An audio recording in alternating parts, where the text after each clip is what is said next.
Não começou a gravar? Vou ter que começar tudo de novo, gente. Eu ensaiei esse troço tudo, fala sério. Vou começar de novo, então, gente. Bem-vindos, todo mundo aí. Estamos na última edição desse semestre do Trilhas. Eu sou o Marcos, coordenador do Trilhas. Peço desculpas aí pelo transtorno com o link. A gente vai começar com um pouco de atraso, mas beleza. E nossos convidados aqui hoje, o Alex, que vai fazer uma fala para a gente conversar com a gente, e diretamente da arquitetura aqui, Félix Aragão, que vai ser o nosso mediador, aí mediar esse papo aí com o Alex Amaral. Então, vamos começar agora. Se alguém tiver alguma coisa contra a gravação, não quiser aparecer áudio, qualquer coisa, coloque no chat. Então, a gente vai começar aqui. E a dinâmica proposta hoje é um momento inicial aqui que Alex vai falar com mediação do Félix, e depois um momento aberto para perguntas, para diálogo, beleza? A ideia é a gente ir aqui até às 4 horas. Combinado? Então é isso aí, passo a palavra então para o Félix. Um bom encontro para todos nós. Boa tarde a todos. Primeiramente, obrigado pelo projeto Trilhas de Caparaó, pelo convite. Eu me chamo Félix, foi apresentado, sou arquitetura dentro da linha de paisagem e ambiente. Para mim é uma alegria estar presente aqui com o Alex Amaral, que é gestor lá do Parque Estadual Mato do Limoeiro, tem mestrado em Sustentabilidade e Tecnologia Ambiental pelo Instituto Federal de Minas Gerais, é graduado em Ciências Biológicas pela PUC Minas, com outras especializações na construção ambientais. Eu gostaria de passar a palavra para o Alex, para apresentar aquele projeto.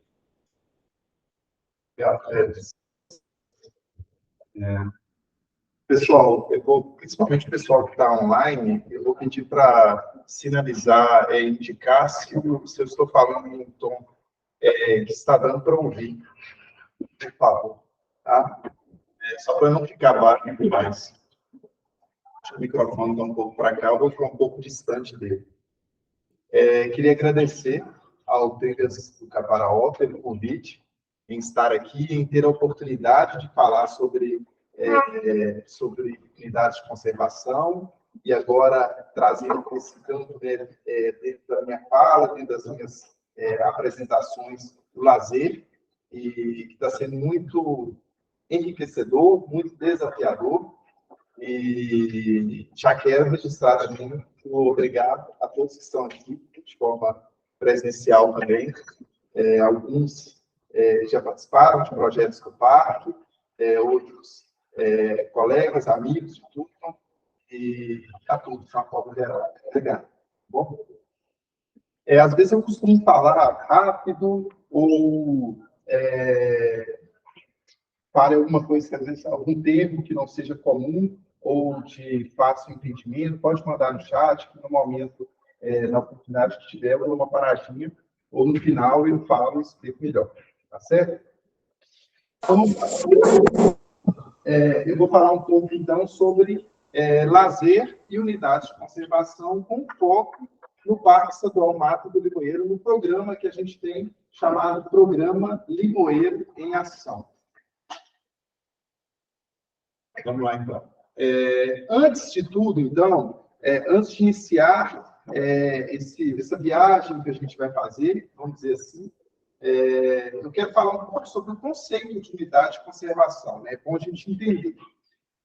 Antes, há um tempo atrás, as unidades eram muito conhecidas como reservas ambientais. Esse era o nome que a gente geralmente ia falar e era comumente conhecido pelas pessoas, né? Com o tempo, esse termo vem sendo substituído pelo termo unidades de conservação. E aí, hoje, a gente tem uma lei maior, que é o SNUC, a sigla SNUC, que significa Sistema Nacional de Unidades de Conservação, e o SNUC traz para a gente um conceito do que são as unidades de conservação. São territórios protegidos e que têm uma relevância ambiental que justifique essa proteção. Né? Esse é o conceito mais simples e fácil de entendimento. Então, toda unidade de conservação ela não pode ser criada de forma aleatória ou de forma de desejo de X ou Y. Ela tem que ter atributos ambientais, ou seja, tem que ter uma significância ambiental que justifique aquela criação. E lembrando que as unidades de conservação, elas são criadas sempre pelo poder público, nunca por um indivíduo, né? Ou seja, tem interesse comum naquela criação.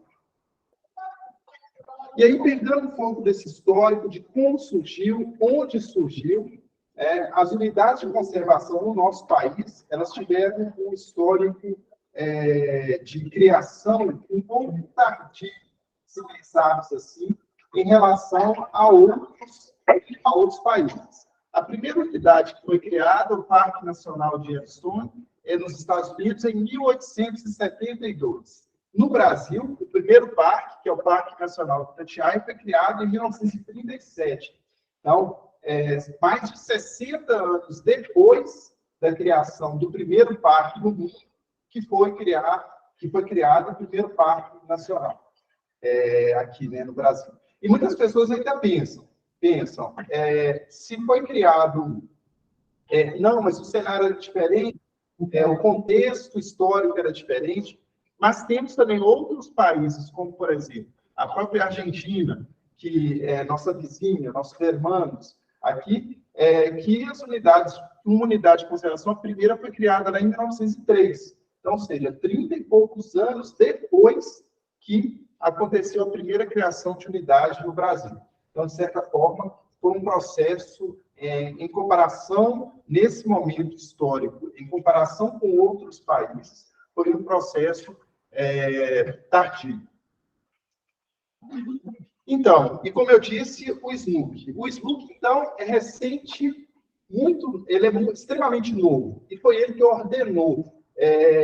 Quando eu digo ordenou, estou dizendo no sentido de que trouxe regras únicas para que as unidades fossem criadas e geridas em todo o território nacional. E o SNUC, 2000, pela Lei 9.985. Então, assim, mais recente ainda, né? O SNUC, esse ano, agora no próximo mês, vai completar 23 anos da sua criação. Então, extremamente novo. E de todas as informações, ordenações, classificações que o SNUC trouxe, aquela que eu posso dizer que eu mais me identifico é que o SNUC abriu, literalmente, a oportunidade das unidades de conservação terem participação social. Então, ou seja, a sociedade, as comunidades, ela tem a oportunidade de participar de forma institucionalizada, em alguns momentos também não, da gestão e da criação de todos os processos que envolvem a unidade de conservação. Só para ter uma ideia, vou citar um exemplo aqui. Antes do SNUC, elas poderiam ser criadas sem necessariamente acontecer audiências públicas. O que são as audiências públicas? São aqueles momentos, e hoje é obrigatório, aqueles momentos onde que a população, a comunidade, a sociedade, principalmente a sociedade que, de certa forma, é impactada pela criação daquela unidade, ela é chamada para discussão, para apresentação dos limites da unidade, para apresentação das regras da unidade. Isso tudo passou a ser um critério obrigatório somente a partir do ano 2000.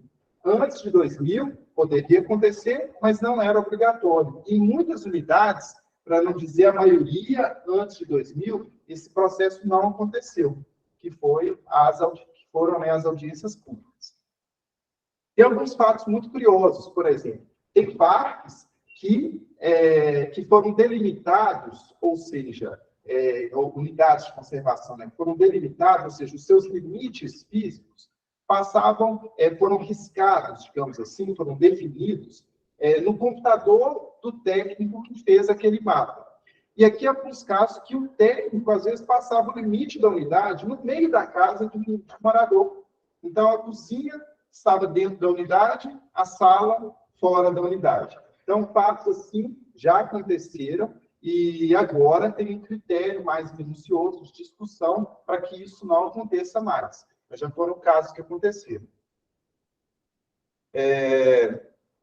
E outro fato que o SNUC trouxe foi a divisão das categorias de unidades de conservação em dois grandes grupos. E esses grupos, as unidades são criadas de forma condizente com a sua realidade. Ou seja, se um local, um ambiente está propício, aquele território está propício para o turismo, está propício para práticas comumente rotineiras e contínuas de lazer. Então, essa unidade tem mais perfil de ser um parque. Se aquela unidade é específica para que se tenha processo de educação ambiental, projetos e visitação e realização de pesquisa, visitação para pesquisa.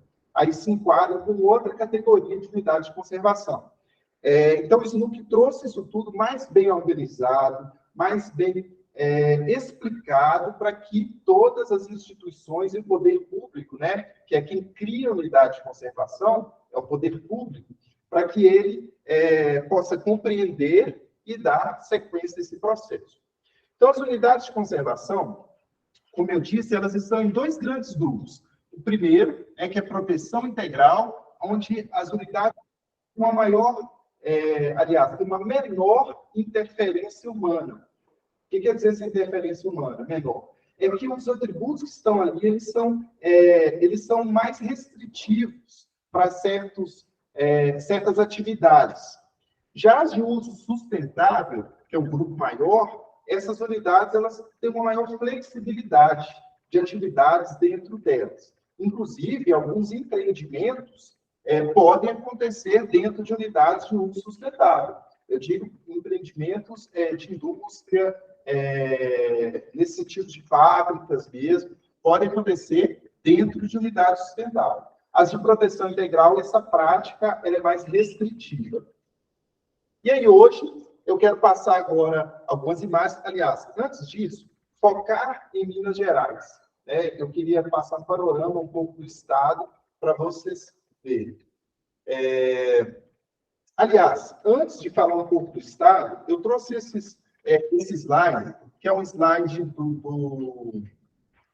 da ONG Semeia, que traz para a gente algumas informações de como que a visitação dos parques, de uma forma geral, no território nacional, os dados aqui eles são de unidades federais, ele tem crescido nos últimos anos. E aqui, olha só, traz um dado de 2007, acho que a cozinha não vai, mas de 2007 a 2019. Pensando, olha, como cada ano crescendo, inclusive no próprio ano da pandemia, onde a gente teve pandemia, os índices finais foram índices de crescimento de visitação nesses territórios. Isso é um dado importante, relevante, porque as pessoas, a sociedade, ela está procurando mais essas unidades por N motivos. Dentre eles, o que eu vou falar mais à frente, que é, no meu entendimento, um grande motivador de visitação das unidades, que é a vivência e práticas do lazer. Outro gráfico interessante, esse é só para a gente imaginar em cenário de Brasil, que é o próprio relatório da Semeia traz para a gente. Aqui embaixo, nesses círculos abaixo, onde tem o ranking de recursos naturais, estão os países que têm maior número de recursos naturais no seu território. E aqueles países que têm maior potencialidade para a prática do ecoturismo. E aqueles que, de fato, o ecoturismo acontece. Então, vamos pensar aqui. O Brasil, dentro dessa classificação, desse relatório, o Brasil se enquadra como número 2, ou seja, no mundo, esses 25 países, pensando com referência no mundo, o Brasil está como segundo com maior riqueza de recursos naturais. Mas o ecoturismo ele tem potencial para 7,7% corresponder ao PIB do Brasil, do país. Só que a prática corresponde a 0,4%. Então, ou seja, o país tem potencial, isso numa escala mundial, tem potencial a nível nacional, pensando que o PIB do turismo é 7,7%, mas que o ecoturismo só ocupa 0,4% desse número, ou seja, pode crescer e pode ainda mais, aquele gráfico que eu mostrei no slide anterior, ele pode ser muito maior, e eu acredito que nos próximos anos ele vai aumentar mais ainda. Vamos seguir agora. Agora eu já entro, então, tentando passar algumas informações sobre a temática do lazer, né? E aí eu trouxe, primeira informação que eu já tinha até dito, né? Isso aí, pela própria evidência do território, eu entendo que a visitação nessas unidades, e especificamente no parque que eu trabalho, é uma visitação que as pessoas vão até ela em busca de momentos de lazer. Esse é o primeiro fato. Como depoimento, como informação de evidência do trabalho. E aí, alguns pensadores, eles trazem algumas informações importantes também nesse sentido. E aí, olha, por exemplo, lazer em áreas verdes, provada melhoria de saúde pública com benefícios psicológicos, sociais, ambientais e econômicos. Essa informação de Silvestre. O lazer deve ser entendido como prioritário na elaboração dos planos de manejo das unidades de conservação, onde Bahia traz essa informação. Eu vou falar um pouco sobre o plano de manejo, mais nos próximos slides, só para entender, mas quis colocar essa referência anterior, porque o plano de manejo é um documento muito importante para as unidades, e onde ela já traz essa informação de que o lazer tem que ser levado, tem que ser extremamente considerado na elaboração desses planos. E Mendes traz para a gente também que a necessidade de áreas verdes para a vida da sociedade e práticas de lazer.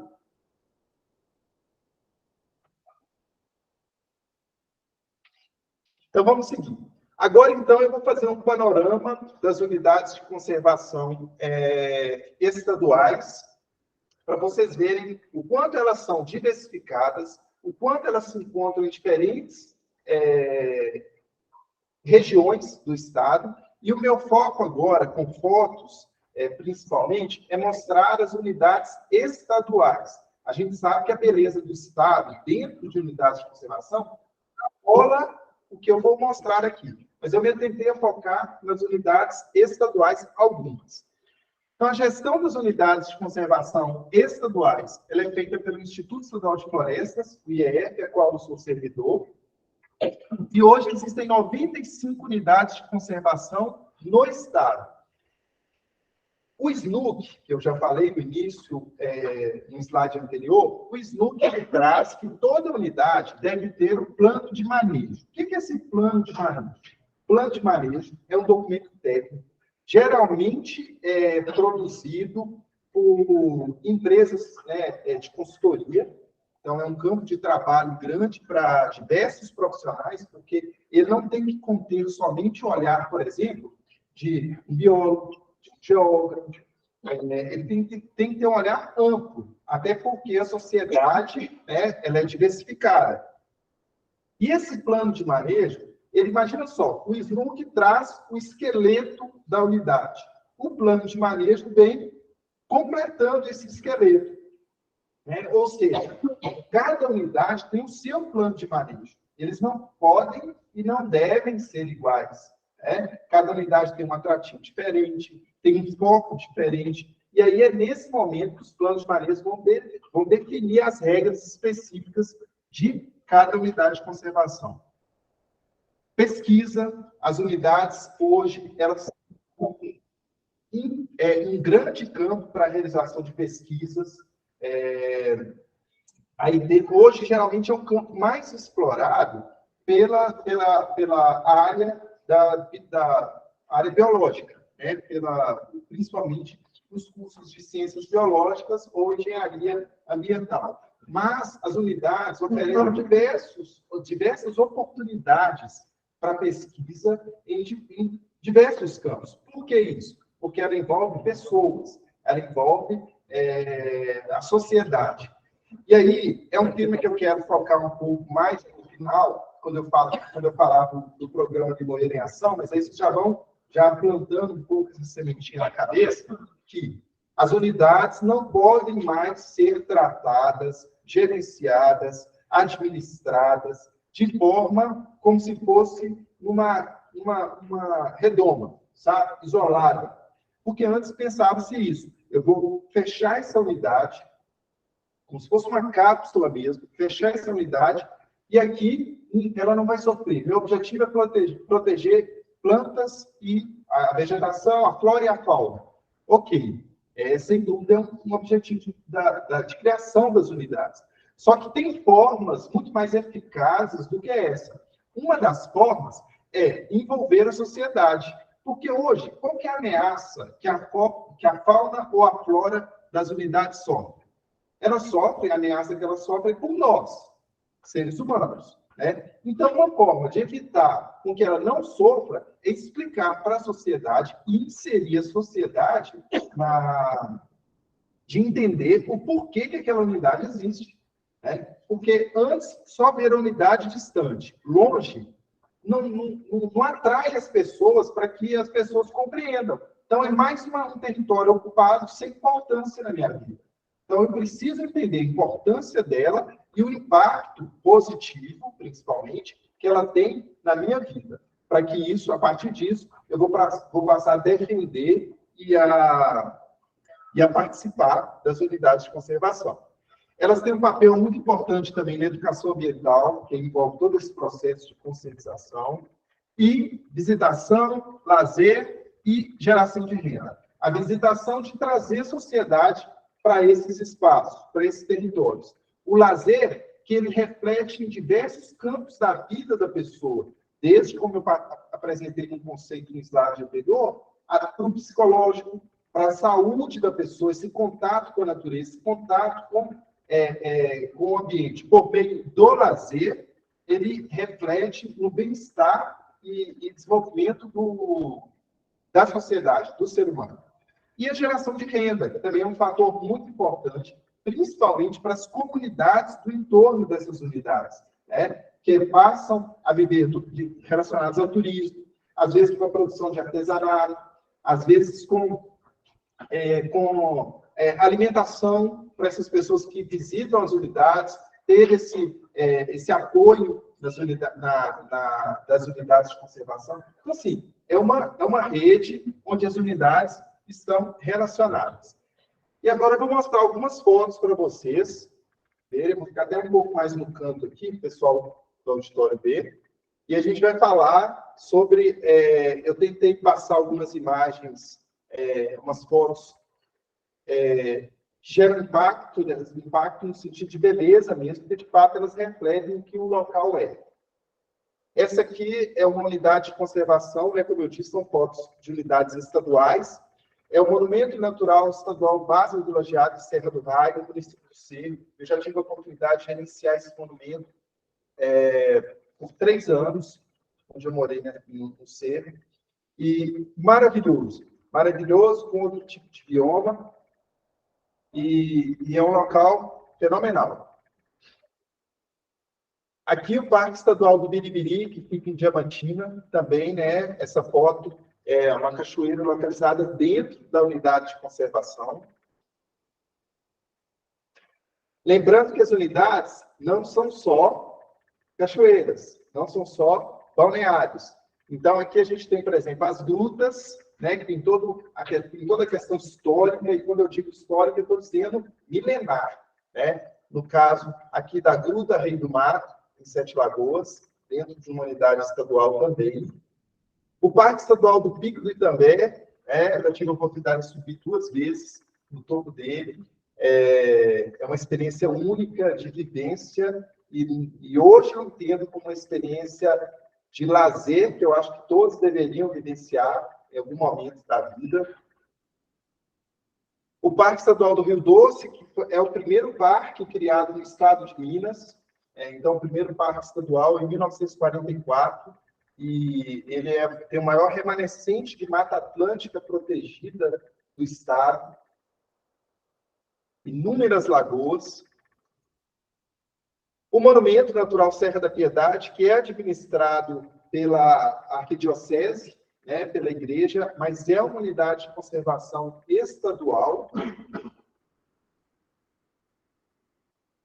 O Parque Estadual Serra do Intendente, que fica em Conceição do Mato Dentro, que tem a maior cachoeira do estado de Minas Gerais e a terceira maior do Brasil, que é a Cachoeira do Tabuleiro.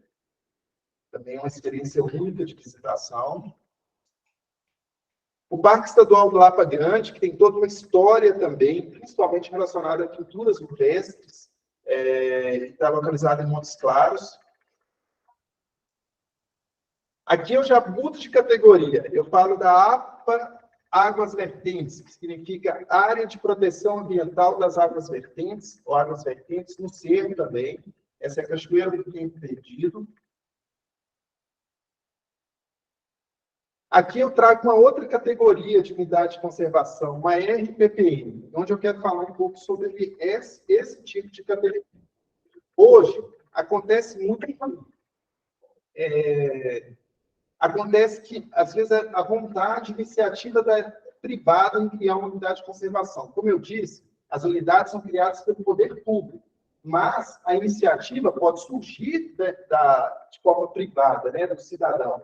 E aí, nesse caso, o Estado, o município ou a federação cria uma RPPN, que significa Reserva Particular do Patrimônio Natural. Nessa foto aqui, a gente tem o Caraça, o Santuário do Caraça, que é uma unidade que foi criada pelo Estado, na categoria RPPN, e é gerenciada, né, pela iniciativa privada, no caso aqui, pela igreja. Mas nessa foto sustentável? Não, desculpa, sim, sustentável. Nesse caso, sim. Tá? O Parque Estadual do Rio Preto, que é uma joia também do Jequitinhonha, da região do Jequitinhonha, muito visitado e muito frequentado. Aqui eu já trouxe o Monumento Natural Peter Lund, que também traz essa história, né, principalmente relacionada às grutas e à própria história do Peter Lund no nosso estado. Aqui eu trouxe uma foto do Parque Estadual do Bitipoca, que é a unidade de conservação mais visitada estadual, mais visitada de Minas Gerais, né? É o Parque Estadual do Ibitipoca, que eu pus as duas fotos. A primeira mais admirante, essa de um ponto muito visitado, chamado Janela do Céu, muito instagramável, que a gente fala assim, né? Muito instagramável, mas os servidores, funcionários do IEF, né, principalmente os que trabalham no parque, eles costumam dizer que esse atrativo, tem outros atrativos tão bonitos ou mais do que a própria Janela do Céu. Mas ela tem toda essa história, esse chamativo, né, pelo nome também. Aqui eu já volto agora, saio do polo do estado e vou para o outro, agora na cidade de Porteirinha, o Parque Estadual Serra Nova e Talhado, que já tem principalmente a conexão com as comunidades locais.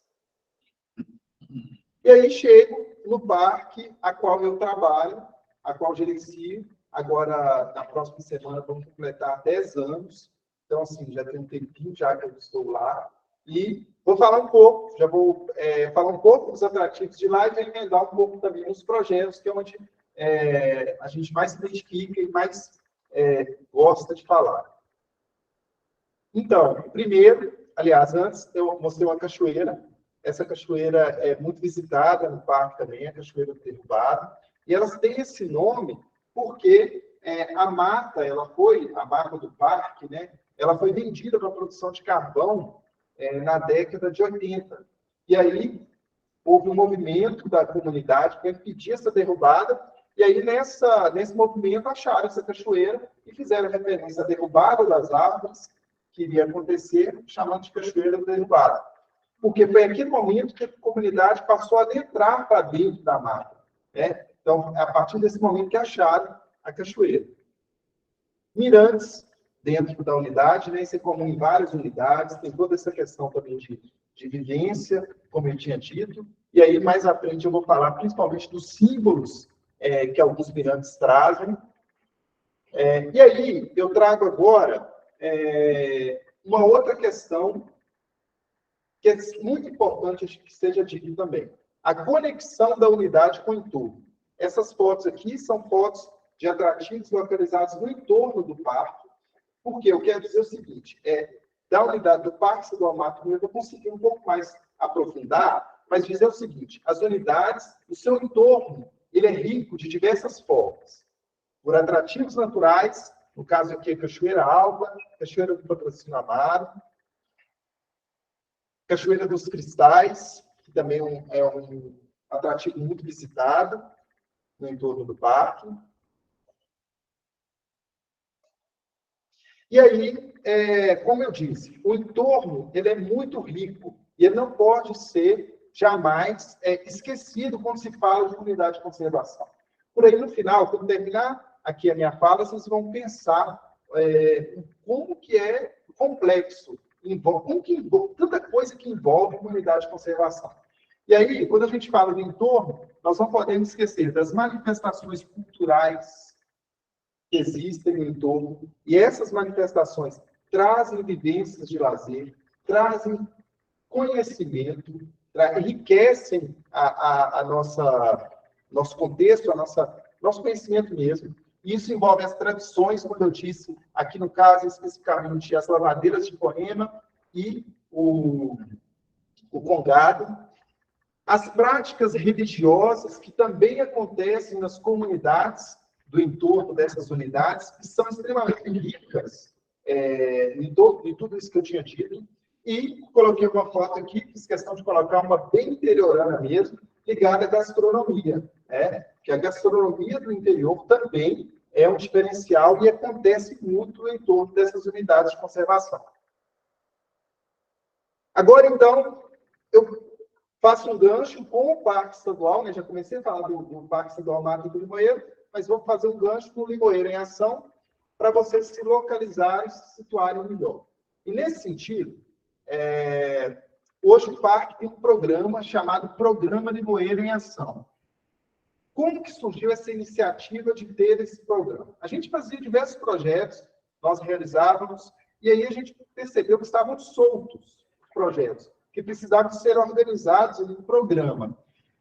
E aí começamos a diferenciar os projetos que envolviam as comunidades, os projetos mais de gestão, os projetos que envolviam um aspecto de turismo, um aspecto de socioambiental, mais social. E aí a gente criou alguns projetos, onde eu vou apresentar alguns deles, principalmente relacionados a essa relação. Mas antes disso, Parque Estadual Mato do Limoeiro. Onde ele está localizado? Fala um pouco dessa história dele. Então, vamos lá. Ele está localizado no município de Itabira, região central de Minas Gerais, do nosso estado, e é mais próximo ao distrito Ipoema. Itabira tem 2 distritos, o chamado Senhora do Carmo e o chamado Ipoema. Esses 2 distritos, principalmente Ipoema, específico aqui, ele está localizado relativamente distante da cidade, 50 quilômetros. Tem 2 cidades mais próximas, como Itabé, do Mato Dentro, como Bom Jesus do Amparo, então, em torno de 15, 17 quilômetros.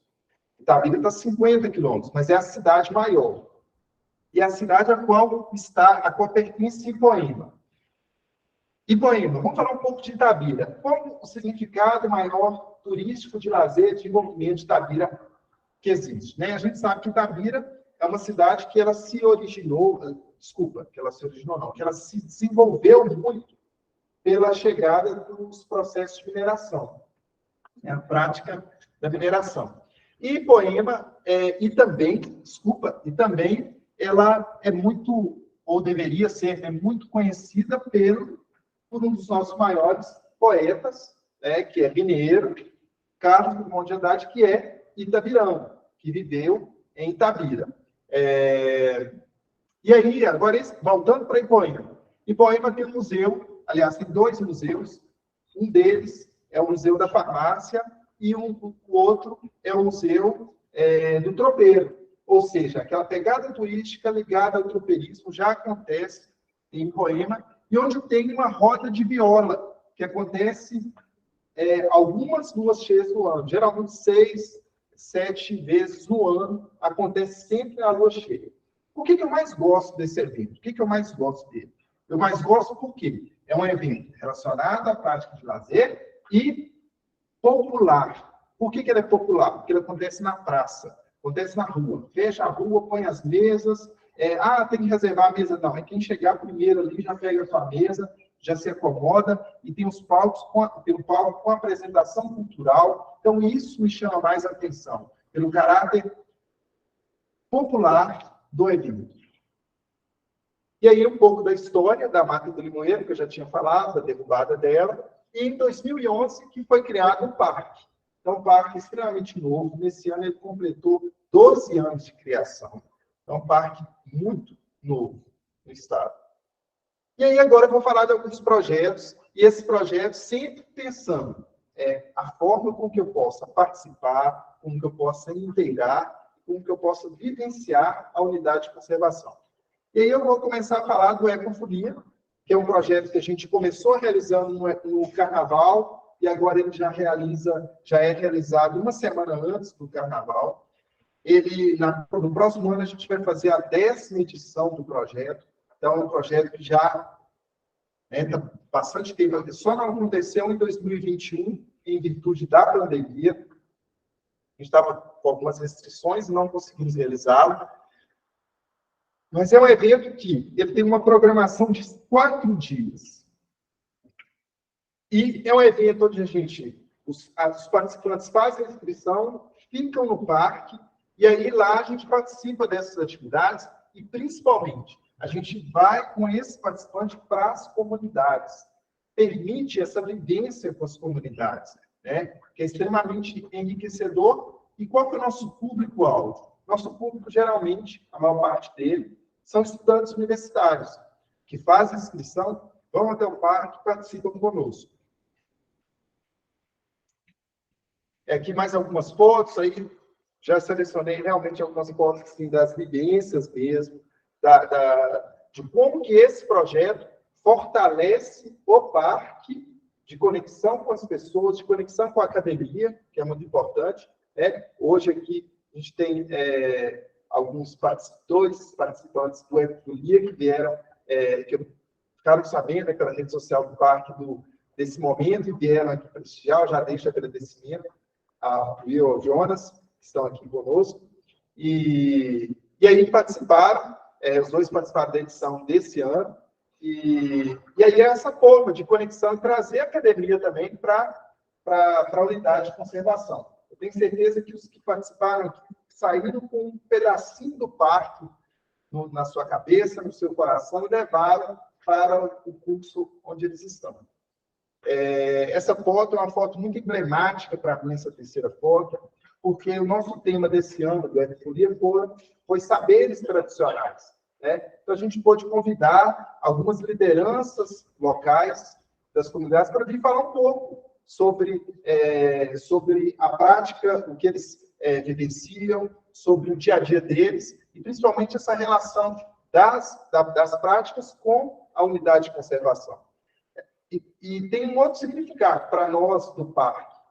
Tem o significado de dar empoderamento a essas pessoas, de dar significado a elas no cenário da unidade de conservação, e, além de tudo, um fator inclusivo, ou seja, faz com que elas não se sintam excluídas do parque. Ao contrário, que elas se sintam participativas na gestão das ações e dos projetos do parque.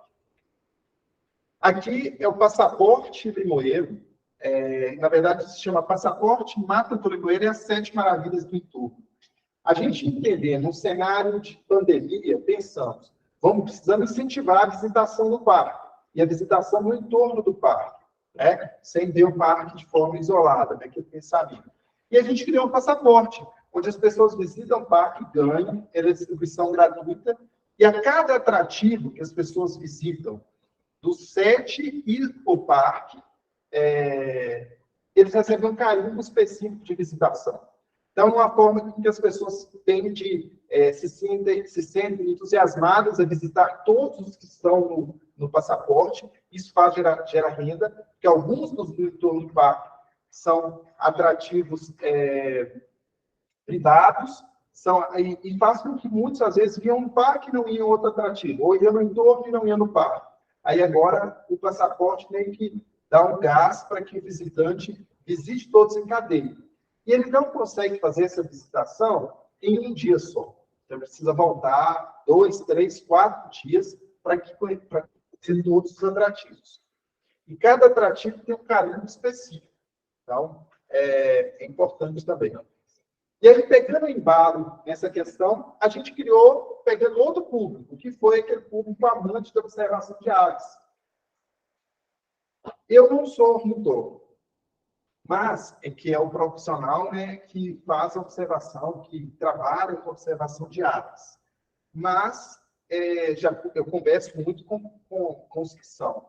E eu posso dizer que muitos, por meio de uma prática relacionada, na minha opinião, muito ao lazer, transformou-se em um trabalho. Por quê? Eles levantam geralmente de madrugada, o parque costuma abrir um horário, inclusive, diferenciado, porque eles precisam chegar às 5 horas da manhã, 5h30 da manhã no parque, porque é o horário que as aves estão despertando, que elas precisam ficar no movimento e né, tem a vocalização mais forte. E aí a gente criou também o passaporte para que esses observadores de aves retornem muitas vezes ao parque, né? E aí viu uma ave X ou Y e recebe um carimbo em cada ave, indicando que viu aquela ave no parque. Então, foi uma forma também da gente incentivar essa observação. Aqui, um outro projeto. Observe que cada projeto tem um público diferenciado. Eles têm, a gente não foca, cada um tem uma forma de trazer as pessoas para o parque. Aqui é a volta da Mata do Meiro, que inclusive aconteceu no último final de semana, que é um evento de corrida mesmo, como o nome já diz, de corrida e caminhar. A maior parte vai para caminhar. Mas que acontece no parque mesmo, nas trilhas do parque, são 8,5 km. É um trajeto que eu costumo dizer que eu acho de médio para difícil, não é tão simples de fazer.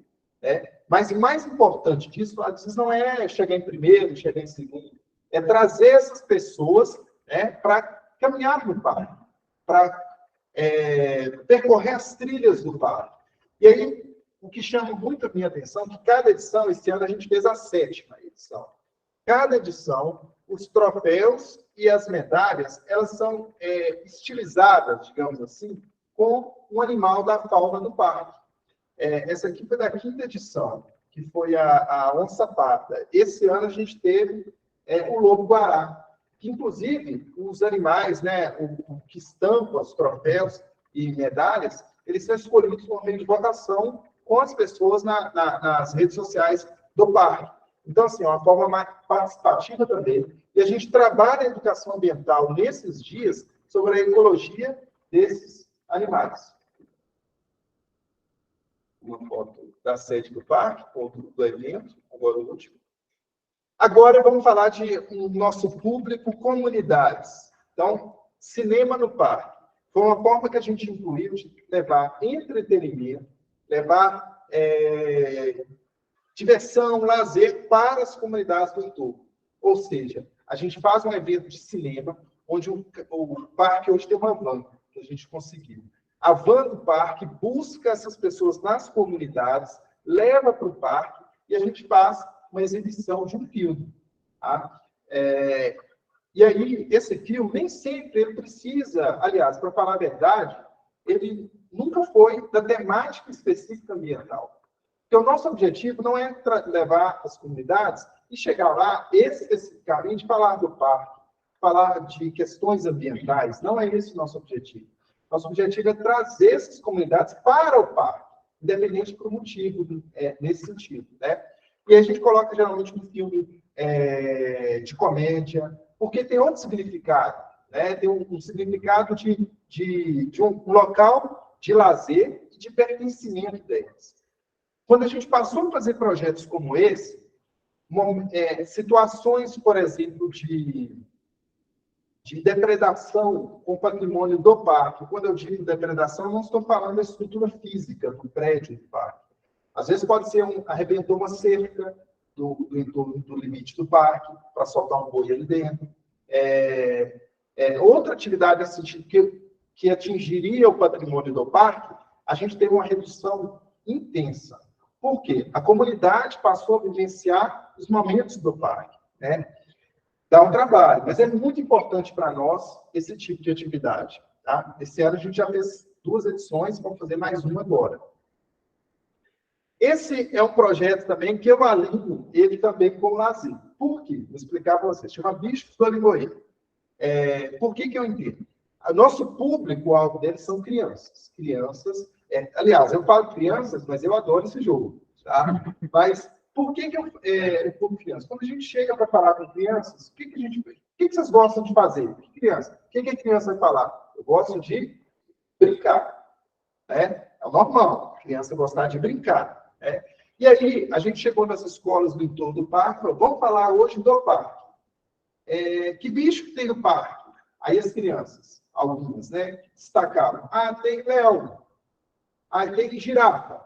Aí nós falamos, tem uma carência aí. Nós precisamos trabalhar os bichos da fauna brasileira. E aí começamos a desenhar os bichos que tem no parque para fazer um jogo de memória com as crianças. Tá? Então as crianças brincam, divertem, têm a sua prática do lazer por meio de um jogo infantil. Eu falei porque, de vez em quando, eu mesmo gosto de espalhar e brincar, que é um jogo de cartas mesmo. Eu trouxe até depois para sortear com a turma aqui. É um jogo mesmo de memória, onde tem 2 porcos do mato, 2 tamanduá, e tem que virar e descobrir qual que é os pares, né, digamos assim. Vamos lá. Aqui foi o dia que a gente lançou o jogo nas escolas. Eu coloco sempre essa foto também, porque a escola trabalhou máscaras para as crianças, e aí a gente explicava da fauna, explicava dessa importância. Eu tenho certeza que cada criança ganhou um jogo. Aqui, uma forma de comunicação que um parque tem é falar um pouco também da linguagem das comunidades, das escolas. Não adianta a gente chegar e impor e falar, nós vamos falar isso, o parque é isso. Ele tem que funcionar dessa forma. O caminho para isso tem que ser participativo. Então, por exemplo, a gente chegou na escola, vamos falar de reciclagem. Só tem um grupo daquela escola que quer falar de reciclagem, vocês querem criar, desenhar e desfilar. E aí, vão criar um desfile de roupas recicladas. Por que o parque não pode fazer isso? Podemos sim. Vamos trabalhar as questões, e é um momento também de descontração, de entretenimento, de exercitar a criatividade, onde eles também têm toda essa vivência. Vamos falar de teatro. Eles gostam de apresentar teatro. Então, bom, a gente sempre puxa um pouco, né, tentando colocar a temática do parque. Mas é bom sempre colocar e eles se apresentam para toda a escola. Então, a gente busca falar uma linguagem das comunidades, né? Esse é um projeto que a gente faz no final do ano, é um projeto talvez um dos mais grandiosos do parque, em questão de número de pessoas, que a gente concentra 2.000 pessoas no parque, entre 1.500 a 2.000 pessoas. E é um momento que a gente traz todas as comunidades do entorno do parque para a sede do parque. E aí que é o projeto Natal em Comunidades. Então, as comunidades vão até o parque, e lá a gente desenvolve inúmeras atividades de brincadeiras mesmo, de entretenimento, para que aquele dia seja um dia diferenciado na vida dessas crianças, e dessas famílias e desses moradores. Aqui uma apresentação teatral, e aqui dança, né? Que é uma forma também de lazer, que é uma forma de envolver o parque no cotidiano e no interesse desses jovens, desses participantes. Quase fechando. Aqui, uma outra atividade também que está alinhada com tudo isso que eu disse, que é o projeto Limoeiro Noturno, onde a gente promove caminhadas noturnas pelo parque. Né? Elas são guiadas, tem que ter um funcionário do parque, até mesmo porque caminhar à noite numa mata tem todos os riscos também. Lembrando que esse risco também traz uma adrenalina que incentiva as pessoas a participarem. Mas a gente faz as caminhadas noturnas com o público de comunidade, instituição de ensino, dentro do parque também. Tá? E aqui, por último, um projeto, talvez um deles um dos mais especiais para a gente, por todo esse retorno de ouvir das pessoas. Qual que é esse projeto? É o projeto Trilha dos Sentidos. Ele já existe no parque desde 2015. E eu sempre falo que, na minha opinião, é um dos que mais extrapola, literalmente, limites do parque. E quando eu digo limites do parque, eu não estou falando limite físico, não, sabe? Eu estou falando limites de interação das pessoas com o parque. Ele faz a nossa cabeça, a nossa mente, ela envolver de saber que nós somos fundamentais para as práticas e para a existência do parque. Resumindo, é um projeto, é uma prática que as pessoas caminham durante 200 metros aproximadamente com os olhos vendados. E aí chama Trilha dos Sentidos, porque a gente explora os sentidos das pessoas durante esse trajeto. Tá? Então, ou seja, a gente até pede às pessoas para que, de fato, se entreguem a esse momento. Né? Os meninos aqui já fizeram. É um projeto que acontece de forma agendada. Então, o pessoal chega no parque, naquele dia e horário marcado, a gente passa a vida e explica para as pessoas se entregarem naquele momento. O que é se entregar naquele momento? É não ler mesmo, tá? Deixar que a gente conduza. E aí a gente leva ao nariz, a boca da pessoa, os sons para a pessoa explicar. Tem todo um contexto para explicar essa interação com o parque. Desde um contexto de passar por uma árvore, que seria mais uma, no meio de tantas, e aí a gente passa e tem toda essa sensação toque, que a gente tem um trabalho nesse visitante. Ao toque na árvore, pode ser uma situação banal, né? Simples, mas aqui tem um outro significado que envolve desde medo, desde superação, desde envolvimento de ligação da pessoa com os atributos ambientais. E aí a parte final do evento, aliás, tem uma outra parte antes, que essa eu não posso falar não, que essa é segredo da trilha mesmo, onde eu dei todo mundo convidado a participar, mas onde a gente tem um momento de discussão, onde as pessoas falam do que vivenciou na trilha, do que foi aquele momento para ela. É difícil a gente ter esse momento aqui que não tenha show. É difícil. Porque as pessoas, elas relembram fatos da vida, momentos da vida. E, além de tudo, tem uma palavra que eu falei aqui, que ela é muito falada aqui, que é a superação. Né? Enquanto a gente está aqui se vendo, né, a gente tem a segurança disso. Eu estou vendo, se eu correr até ali, eu vou saber que eu estou vendo. Né? E não vou tropeçar. Só que, quando você está numa trilha, onde, esqueci de dizer, as pessoas vão seguindo por um arame. Tá? A gente pôs um arame onde as pessoas vão, com os olhos vendados, seguindo por aquele arame. Então, a partir do momento que a pessoa ela fica se desnuda no sentido de proteção, né? E aberta a novas vivências. Então, é uma trilha muito especial, uma trilha onde as pessoas relembram de parentes que, às vezes, não estão mais nesse plano, de pessoas que lembram de momentos de casa mesmo, de uma discussão, e de quanto, às vezes, por um fato simples, tomou uma proporção grande, e as pessoas compartilham muito esses momentos. Algumas agências de turismo, principalmente aqui de Belo Horizonte, já agendam no parque para levar turistas ao parque para fazer essa trilha. Então, assim, tem todo esse trabalho também, ou seja, geração de renda, não só para as comunidades, mas uma geração de renda até para a agência aqui. Mas é um dia que envolve muito lá também, porque a partir do momento que elas vão para lá, esse grupo precisa almoçar. Quando vai almoçar, vai no entorno do parque. Então, assim, uma cadeia mesmo que vai toda se abraçando, né? Toda puxando. E essa trilha, então, tem todo esse significado. Não é uma trilha original do parque, essa trilha a gente já viu o professor fazendo o sul dentro da sala de aula, então vamos fazer no parque também. Só que ela surgiu muito quando a gente recebeu em 2015 mesmo, 14 para 15, nós recebemos um grupo de deficientes visuais no parque. E aí, chegamos e perguntamos a esse grupo, o que vocês querem fazer no parque? A gente viu naquele momento quanto nós do parque lá somos limitados. Tá?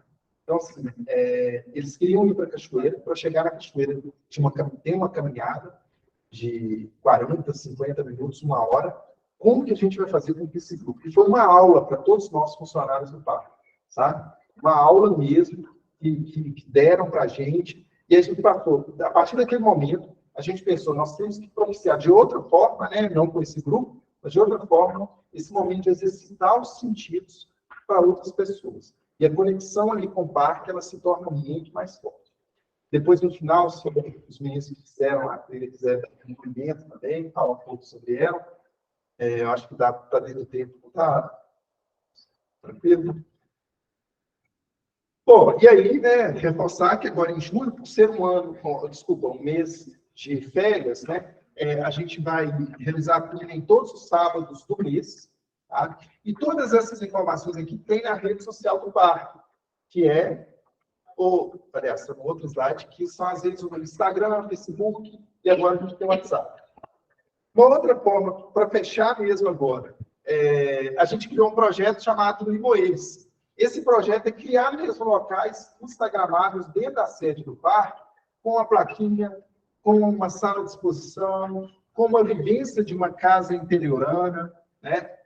Para que a pessoa tenha, o visitante, desperte sentimentos, desperte sensações mesmo ao visitar o parque e leve um pouquinho do parque, mesmo por meio de fotografias. Aqui as redes sociais do parque. Tá? Espero que depois pode procurar o parque lá, nos seguir. Toda a informação que a gente tem, a gente coloca aqui. E a nossa principal forma de comunicação. Por exemplo, alguns de vocês devem estar pensando assim, mas como que eu faço o projeto da Ecfolia? A rede social para divulgar. A trilha de sentidos, eu quero fazer rede social do parque, principalmente no Instagram, tá? Que é o primeiro, Parque do Limoeiro. Tá bom? E é isso, pessoal. Quero, desde já, agradecer a oportunidade de estar aqui, de falar do parque.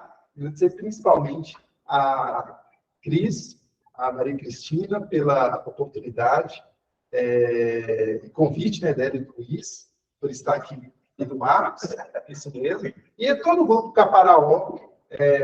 Espero que a gente possa se encontrar, os que não estão aqui, né, do grupo, especificamente, do grupo Caparaó. Espero que a gente possa se encontrar em um desses momentos. Tá certo? Obrigado, pessoal.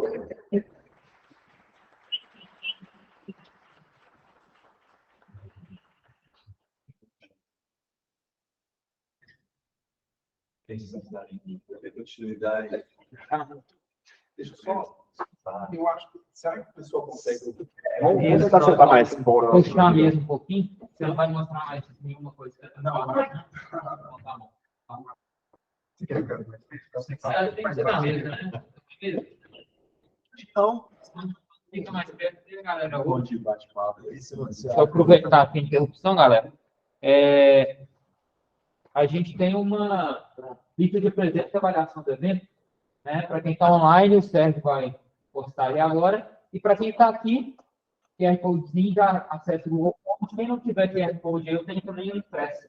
Mas eu vou passar para o pessoal, né? Se quiser impresso, também eu tenho. Aí preencha vai ser onde a gente vai enviar a declaração de participação e tem também uma avaliação do evento que vai ajudar a gente a melhorar o evento daqui para frente. Está pipocando ali emoji de galera vibrando e assim, um pouco virou aqui. Ô, Marcos, inclusive, se tiver alguma oportunidade na lista, eu prefiro algumas coisas para sortear. Opa! Você achar que às vezes dá para usar a lista para esse fim? Né? Sérgio já está rindo ali. Eu não sei se a gente consegue usar também a lista da galera online, né? Eu não sei se a gente consegue enviar, porque a gente teve um número recorde de inscrições aqui no evento.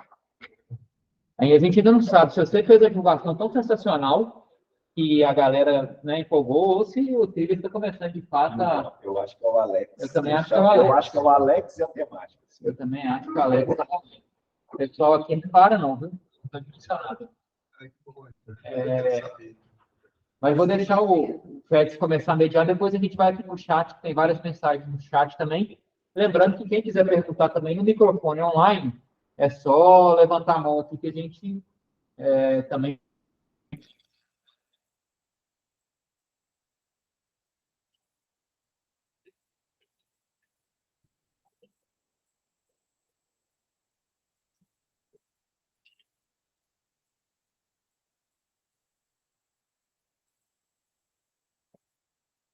A diversidade, a preocupação com o entorno, esses sentimentos que vocês vão criando, né, de engajamento, pertencimento, né, de conexão, realmente. Uma conexão que parece que a gente vai perdendo ao longo da vida com a natureza, né? Desde o século XIX, século XX, vem sendo questionado por alguns filósofos esse sentimento. E a potência que o lazer nos proporciona no sentimento de paisagem, né? Você nos presenteou com essas imagens tão bonitas, né? As fotografias, né? As comunidades presentes, né? E fiquei pensando na minha área de pesquisa, que é da paisagem, né? Fiquei imaginando a contemplação dessas paisagens, o lazer como contemplação, né? Pela observação das árvores, pela caminhada, e como essas atividades vão formando sentimento nas pessoas. Você deve ter testemunho disso, né? Você, inclusive, falou que mora no parque, né? Então, assim, um trabalho muito potente, meus parabéns. Fiquei feliz também que você está no doutorado também, o colega, que vai adequar esse escolhido. Então, assim, alguns pontos que me tocaram também, a questão do brincar, eu acho que nós estamos sempre remetendo as nossas memórias afetivas ao brincar na infância. Elas são registros felizes, né? E a gente pode brincar a vida toda, né? Adulto a gente pode estar brincando. Importante também a gente ressaltar que os parques parecem surgir como essa busca, né, de uma reconexão com a natureza. Você fala sobre isso. Você acha que a gente procura um parque também, o pressentir que ali está uma reconexão, uma natureza ideal? Eu acho assim, é um pensamento, uma filosofia que ela está sendo implantada, é um processo, né? Eu não sei se é o caminho correto. O que eu posso dizer é que a gente tem conseguido alcançar os nossos objetivos, que hoje, quando cria uma unidade de conservação, qual é o principal objetivo? É a proteção do fauna e flora. Aí foi aquilo que eu disse, assim, eu entendo que o caminho é o caminho possível. Envolver as pessoas, envolver as comunidades, envolver os visitantes, turistas, a academia, né, a universidade, envolver com a unidade, e aí a gente vai conseguir com que mais pessoas tomem conhecimento dos motivos que levaram à sua criação. Porque não adianta, eu costumo sempre falar isso também, costumo usar até esse termo, assim, eu já sou convertido, né, de entender e de saber a importância do parque, né? Mas a gente tem que chegar onde as pessoas que ainda não é. E o meio de chegar, às vezes você vai no local, a pessoa não quer escutar falar de parque, ou não quer escutar o gerente do parque falar. Mas se alguém da comunidade, se o filho que estudou na escola chega em casa e fala, tem uma outra, mesmo que seja uma criança, tem uma outra conotação do que eu chegar e falar. Você entendeu? Assim, não sei se o pessoal também está assistindo vai conseguir compreender, o pessoal está aqui, mas eu entendo assim, que às vezes tem um outro significado, uma outra importância. E às vezes a gente tem que ser, a instituição, os gestores, eles têm que se despedir dessa. Não sei se a palavra seria essa, mas eu vou dizer. Talvez se despedir de egos, sabe? Dizer, a unidade é minha. Eu estou fazendo. Não, o importante, qual é o nosso papel, o papel do Estado, o papel do gestor? Fazer preservação e conservação. o meio que se usa para isso pode ser uma criança, pode ser um projeto, pode ser o visitante, o turismo, o lazer, entendeu? Que é nós vamos chegar no objetivo final. Então, eu acho que assim, um trabalho que tem dado certo. Mas eu não sei se outras regiões pode ser que não dê. Eu acredito que sim. Acredito que a inclusão é um caminho para inclusão. A gente também costuma dizer, a inclusão sempre tem essa linha, às vezes, limitado. Não todos nós. Né, A gente vê que não apenas o olhar, mas a ação muito generosa, né, dos gestores, de vocês, com o parque. Agora eu vou abrir para quem quiser fazer perguntas. Da comunidade, é bom destacar o seguinte, olha, nós do parque, hoje no parque, nós somos uma equipe de 15 pessoas. Então, a gente não tem olhar que as nossas demandas pipocam o tempo todo, muita coisa acontecendo. E a gente não tem olhar nos limites do parque. Quem tem esse olhar são as comunidades. Ela que sabe quando, por exemplo, vou citar um exemplo, quando um fogo surgiu, uma mata próximo do parque, no matinho próximo do parque, é ela que vê primeiro, que nos avisa. E esse aviso nos permite chegar e evitar que uma catástrofe aconteça, né? Algo maior aconteça. Próprio eu falei de um caçador. Entrou um caçador no parque. Os nossos olhares, muitas vezes, são os moradores. Então, a gente precisa mesmo criar, fortalecer esse pertencimento. E é um processo que eu costumo dizer lá no parque também, é o seguinte, olha, não é aquele que você fez, está pronto. Aqui agora, ok, está resolvido, já está... Não. É um processo diário. E não vai acabar. Porque eu posso estar no parque 15, 10, 20 anos, todo dia tem que criar o pertencimento. Todo dia. É algo que você tem que alimentar, como se fosse uma plantinha mesmo, lavar todo dia. É como se esses limites do parque existissem só de formas legais, né? Mas a comunidade, assim, ela se relaciona de uma forma muito integrada, né? Com aquela natureza. É claro que sim, né? Não são todos, né? Quando a gente fala comunidade, a gente pode dizer a maioria. E eu até gosto muito, eu não lembro, tem um gosto que sempre fala, né? Toda unanimidade, ela é questionável. Então, assim, mas a gente trabalha todos os dias para que a gente consiga, e às vezes a gente tem que é um trabalho diário mesmo, sabe? Isso. A gente quer conversar. Então, aí vamos fazer uma rodada aqui, uma rodada de chat, e a gente vai contemplando os dois cursos. Então, pode ser? Pode ser bloco de 3. Pode. Se eu esquecer, Então, Alex, primeiro agradecer por você ter aceito o convite. E dizer que o Luiz, professor, está sentado aqui enlouquecido, empolgadíssimo. Primeiro porque a minha sensação é de que aquilo que se apresenta sobre o Parque de Limoeiro, Mata de Limoeiro, não é uma coisa comum entre os parques do estado. Essa diversidade de coisas. Aí a gente ouvir sobre isso, se você percebe algo nesse sentido também. E a pergunta que me ocorreu mais forte é: como é que tem sido, ou se existe, um diálogo entre as gestões, né, falando de gestão, pensando em um grupo maior, mas entre os gestores, sobre essas coisas que são produzidas dentro de cada parque, para que outros parques possam se inspirar e produzir coisas mais ou menos na mesma direção? Luiz, é uma pergunta difícil, entendeu? São perguntas difíceis. Mas vamos lá, acho que eu vou começar da segunda. A gente costuma ter reuniões, conversas com outros gestores, os próprios gestores também, a gente tem um grupo, né, do WhatsApp, e também a gente tem, cada um segue a unidade do outro e tenta acompanhar o que está acontecendo. É difícil, às vezes, para falar, eu concordo com você que não é realmente uma prática comum em outros parques, alguns até estão, sabe, estão bem, talvez, no nosso perfil, mas eu não estou julgando também, porque vai muito onde o parque, a unidade está localizado, se ela vai ter uma abertura também, né?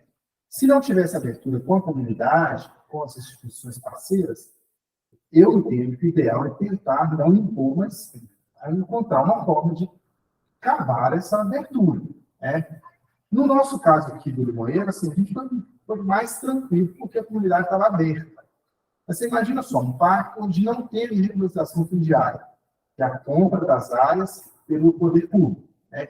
Então, está cheio de terras de terceiros dentro da unidade. Às vezes, esse diálogo vai ser mais difícil de acontecer, né? As pessoas vão estar mais fechadas, vão ouvir, porque ela acaba se sentindo um pouco lesada, porque dentro da sua terra, que é dela, tem sempre uma figura do Estado falando, você não pode fazer dessa forma. Ou seja, a terra é dela, mas né, tem aquele limitador. Então, assim, às vezes as pessoas estão mais fechadas. Eu não estou aqui para julgar se isso é errado. Tá? Só estou falando que depende muito da região onde está, essa é a minha forma de entender, de abertura das pessoas. Mas realmente não acontece muito. Mas tem rompido barreiras. Assim, nem tanto pela dimensão do diálogo com a comunidade, mas pelo volume de... Então, assim, quando você cita, por exemplo, esse interesse de agências de Belo Horizonte, elas já chegarem no parque e ter algo para poder dialogar. Então, assim, esse passaporte de Limoeiro ali, eu fiquei olhando, Jesus, assim, acabou minhas idas levadas de alunos de graduação, da ensino fundamental, de qualquer coisa, para o Caparaó começar a ir para o Parque do Limoeiro agora, porque tem um volume de outras coisas acontecendo, e você já chega no parque com uma expectativa de algo que o parque sistematizou. Não sou eu que estou pensando sobre o parque, mas o parque se apresenta, né? Você tem todo um trabalho acontecendo, isso acontece nos vários parques, e que vocês sistematizaram isso, né? Aí eu acho que eu entendo essa dificuldade das comunidades locais, mas essas outras coisas que não dependem tanto do diálogo com a comunidade. Claro que enriquece muito o diálogo com a comunidade, mas essa diversidade de coisas, porque assim, você passava um slide e eu falei assim, e aí você fica pensando, como é que esse pessoal está fazendo esse tanto de coisa nesse tempo, né, de tão pouco recurso, né, deve ser a realidade também dos parques, e vocês produzem muita coisa, é encantador. Muita coisa eu costumo dizer muito para o pessoal, para os outros colegas, principalmente, gente, se a ideia deu certo, gostou, vamos copiar. Por exemplo, não sei se você viu no último slide, que estava assim, Limoeiros. Aquilo foi estava no Instagram, eu vi uma visita da Bruna Marquezine, que ela fez em Fernando de Noronha, isso mesmo. Ela colocou lá Noronhas. Ela fez lá, nós também podemos fazer aquilo, né? Vamos fazer também. Aí ficou, aí muita gente publica hoje, ó, eles têm Limoeiros. Vai pegando. E a gente criou esses ambientes instagramáveis, tá? De cores fortes, né, que mostram dentro do parque. Mas, assim, fácil não é, sabe? A equipe do parque é uma equipe muito destacada, assim, tá? A gente vai todo dia incentivando, vai todo dia fortalecendo, e sem recurso mesmo, você falou, sabe? Eu costumo dizer que o Estado, especificamente o IF, ele já nos dá uma condição boa, porque nos dá esses funcionários. Não só ele, a Prefeitura de Cabida também. E quando eu disse esse número de funcionários, eu estou citando ali os funcionários que são cedidos pela Prefeitura. Hoje tem um número considerável de funcionários cedidos pela Prefeitura de Cabida. Então, assim, é uma junção. E aí a gente implanta essa filosofia, o pessoal abraçar a ideia. E está convidado para levar sua turma lá, sua serviço. Hoje, só para você entender, hoje eu vim para cá com o pessoal da UENG, que está para lá, semana que vem, do Instituto Federal de Ouro Preto. Ouro Preto, Cecília. Cecília. Da biologia? Está lá, vai levar a turma lá. Agora, então, é isso aí, ó, já está chegando. E o Jair também de lá, de Ouro Preto, né, que é onde você trabalhou, foi isso? já que era da... Geoprocessamento. Sim. Já levou uma turma também lá. Nossa, posso ir aqui para o chat? Eu vou fazer um apanhado aqui, tá, Alex? Porque o pessoal aqui elogiou muito desde o começo da apresentação. Pedro Dias aqui falando da integração entre as pessoas e as unidades de conservação extremamente importante, e parabenizando sua atuação lá na Mata do Limoeiro. A Stacy Liz também.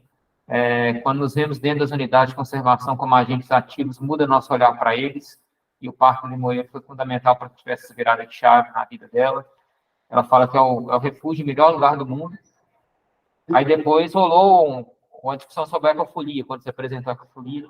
Aí tinha gente aqui querendo saber quando acontece, você já falou que está nas redes sociais, né? Mas o Luiz Fernando aqui deu várias explicações aqui, esse aqui deve ser assíduo do evento. Luiz, que está aqui, já verbalizou o que ele colocou no chat. Aí, no final, aqui teve perguntas também, né?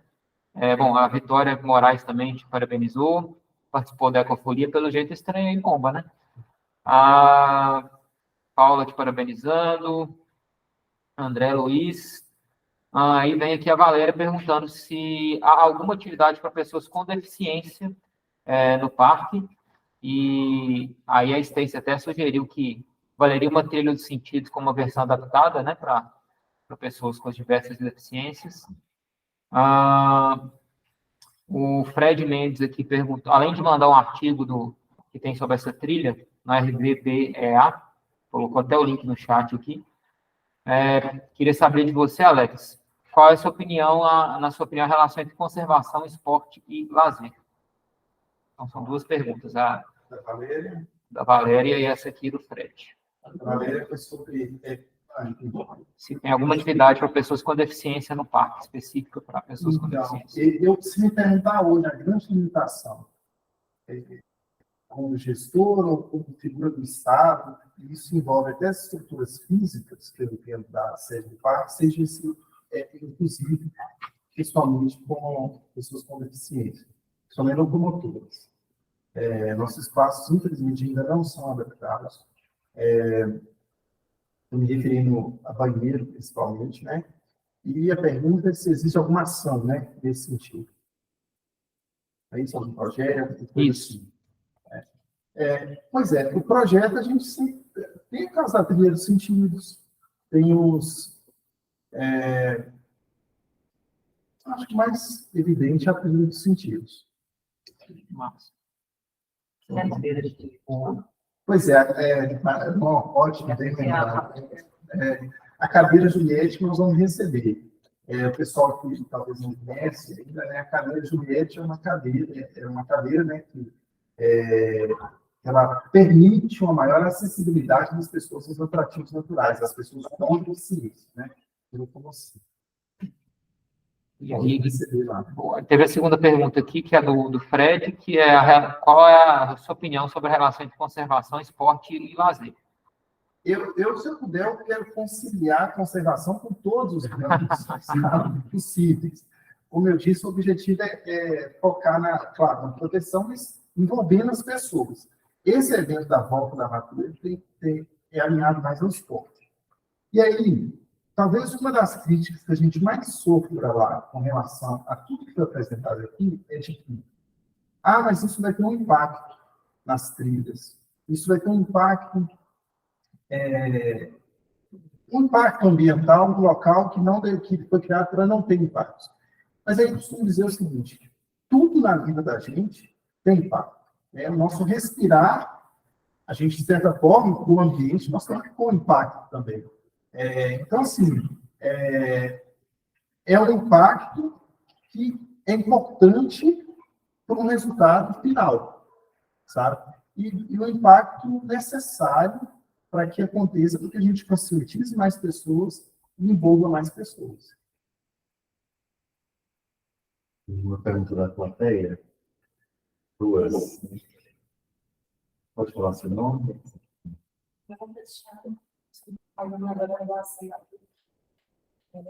Eu já visitei parte. Eu queria saber se você está em um projeto de experiência. Eu tenho muitas cadeiras. E a segunda pergunta que eu tenho, então, é sobre a relação de trilhas guiadas e autoguiadas, porque tem os marcos. Mas, com relação, pelo menos assim, pensando em pessoas PCDs, esses marcos, eles se fazem limitados. E eu faço trilha já como um grupo mesmo, ele forma, sabe? Então, a gente foi mais que a gente conseguiu se guiar. Mas pensando em algumas trilhas que também a gente tem conhecimento do esporte, não são guiadas, então eu queria saber dessa questão. A primeira, é engraçado que dentro do parque tem uma gruta, né? Em torno, tem até, eu já ouvi falar de algumas outras, tem uma comunidade chamada Tubo, próximo do parque, tem uma gruta, eu não tive a oportunidade de ir nela, mas assim, o pessoal tem elogiado muito, é muito bonito. Essa gruta do parque, é engraçado que teve o plano de manejo do parque e ela não foi, sabe? Então, assim, depois a gente conseguiu incorporar ela dentro do parque, e as grutas, de uma forma geral, elas têm um significado muito importante para a fauna, né? Além de ter bichos que só vivem nela, né? Tem casos outros que utilizam ela até como esconderijo, né? Mas nós não temos, eu também, olha, eu vou citando algumas coisas que o pessoal vai falando, outras é seguinte, a gente tem um plano de estereótipo dela, não temos. Nesse início de ano, a gente precisou fechar ela durante 1 mês e meio, porque começou uma goteira perto dela, e aí caiu um fragmento, e a gente precisou fechar com receio de que alguém estivesse lá dentro. Quando eu falo fragmento, eu não estou falando, né?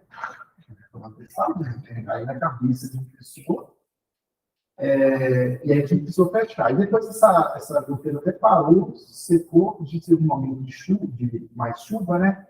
E aí a gente já orienta as pessoas sobre a questão, isolamos a área onde caiu, a pessoa hoje consegue visitar a gruta. Mas é uma deficiência, precisamos também ter esse plano. Sobre a questão dos guias, o IEF começou agora, começou agora não, tem uma portaria específica de condução. Lá no parque, a gente começou com a ideia de que a gente tenta dar essa liberdade para o visitante, para ele ter essa vivência nas trilhas até a cachoeira. Tem algumas unidades que é obrigatório entrar na unidade e ir até o atrativo X lá com um guia. Eu entendo que, às vezes, isso é ruim, porque você tira um pouco a liberdade, porque, às vezes, o funcionário, o guia, né, ele está numa velocidade de caminhada, o grupo está em outra. Ou vice-versa. Às vezes, o grupo está muito rápido, o guia está em outra velocidade. E, às vezes, o que o guia mostra durante a condução não é ele está passando a olhar dele. E, às vezes, o visitante tem outro olhar, às vezes, é algo que literalmente simples para o guia, para o visitante vai ter um significado muito grande. Então, as trilhas hoje do parque, o visitante tem liberdade. Nós somos assim desde 2014, fazer 10 anos, nunca tivemos problema de um turista ser ofendido por uma cobra, de ficar, aliás, perdido aconteceu uma vez só, nesses 14 anos. Desculpa, nesses quase 10 anos. Nesse 2014. Uma vez só que um turista ficou perdido na fila. A gente precisou mobilizar. Mas assim, eu quase falo que é muito pouco diante de uma visitação de 10 anos, né, do parque. Foram 2 senhores mais velhos que se perderam, porque os locais onde pode gerar dúvida, a gente sinaliza com placas. Né? Então, o parque, tudo onde, não é cheio de placa, mas onde tem dúvida, tem placa. Eu não mostrei aqui, mas a gente criou lá no parque também uma rota, porque eu tentei focar mais nos projetos que a gente envolve pessoas. Né? Tem um projeto lá que a gente pensou assim, vamos criar uma árvore do abraço. Árvore, tá? Aí nós pegamos uma árvore mais, né, que tem um tronco maior, e aí colocamos durante a trilha umas plaquinhas assim. Você já conhece a árvore do abraço? Você já deu um abraço nessa árvore? E aí a pessoa, falta um quilômetro para chegar na árvore do abraço. Então a pessoa vai meio que fantasiando, e que tem o pessoal mais posta embaixo do parque é abraçado com essa árvore. Eu tiro uma foto, tem que vai tirar uma foto abraçada na árvore. Então, assim, é outra vivência. Tá? Se tiver um guia, talvez faça específico. Não sei se eu respondi. Obrigado. Tá? Tem mais alguém? Você chama de uma vez. Interessante mencionar a primeira ação, eu acho que comentário relacionado, e é nome também. Você tinha falado em relação às pessoas, eu vou dar crítica maior deles em relação à volta do governo, era anterior dos impactos no parque. Quais impactos eles mencionam de forma? O impacto do pisoteio. Pisoteio na teve, né? Aí muita gente, eu não estou falando de 10, 15 pessoas, né? Excepção, a gente teve 350 pessoas. Então, 350 pessoas passando um período de manhã no parque. Né? Assim, é um público muito grande. Sabe? O que, como técnico, e dá uma segurança muito grande. Assim, talvez a primeira questão é que o parque, as trilhas, elas estão aproveitando uma antiga estrada que tinha dentro do parque. Há anos, antes do parque, antes de ser parque, entrava carro lá para tirar até a lei dos córregos. E aí, a gente, quando criou o parque, a gente aproveitou essas estradas. Então, não estou falando de uma trilha de 1 metro, de 2 metros, 1,5 metros de espessura. Falando que não espaço um carro, só uma estrada, né? Então, 3 metros de largura, aproveitando. Então, assim, as pessoas passam por ela. E nunca passam especificamente todas juntas. Por exemplo, na volta da mata, a gente tinha lá até as meninas, depois a largada no subir. Então, parece espaço. Propriedade para discutir. Então, em relação ao tesouro, só eles marcaram que a água que estava sendo distribuída lá, estava jogando no chão, então tinha a galera subindo para recolher. Só para o pessoal entender, a volta da Mata Verde são 8,5 km. E a gente precisa colocar pontos de hidratação durante esse trajeto, né, para as pessoas que estão ali beberem água. E aí, a forma com que a gente encontrou, sempre que muita gente não para. Muitos param, devem, se a gente colocasse, por exemplo, brasileiro. Outros não, estão ali para correr mesmo. E eles se incomodam de ser parados. Porque eles controlam o tempo, querem fazer 8 km com o tempo X, cada ano melhorar o tempo. Tem muitos que vão com esse objetivo. Então, a gente colocou algumas lixeiras específicas nesse ano e pedia ao visitante que bebeu a água, tem importante hidratação, que pelo menos jogasse, talvez ainda não encontramos uma forma correta. A gente pede, coloca na trilha o copo, que passa um funcionário do evento, em toda a trilha, recolhendo. A gente já pede também os que conseguem fazer isso para trazer, mas nem sempre é fácil, sabe? Esse pelo menos, se for descartar no meio da trilha. E eu estou falando isso em específico de um evento. Tá? Normalmente, visitação, a pessoa levou o lixo, produziu o lixo lá, volta com ele, desenho. Nesse evento específico dessa forma. Eu lembrei de uma outra pergunta que você me fez, que eu não acrescentei, eu vou falar agora, sobre a questão dos guias. A gente também é outra deficiência. É bom que a gente tem noção, sabe, do que precisa ser feito. Fortalecer uma associação de guias locais. Porque tem visitante que, mesmo a gente falando que é verdade do livro, não, ele quer ir.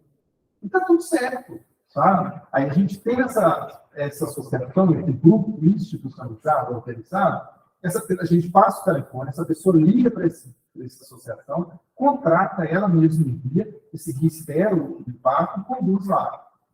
É algo que precisa fazer. Sim, uma coisa que você pensar, pegar vários guias, não muito fácil. Assim, não tem associação região, né? É uma coisa que eles passam lá na porta do parque.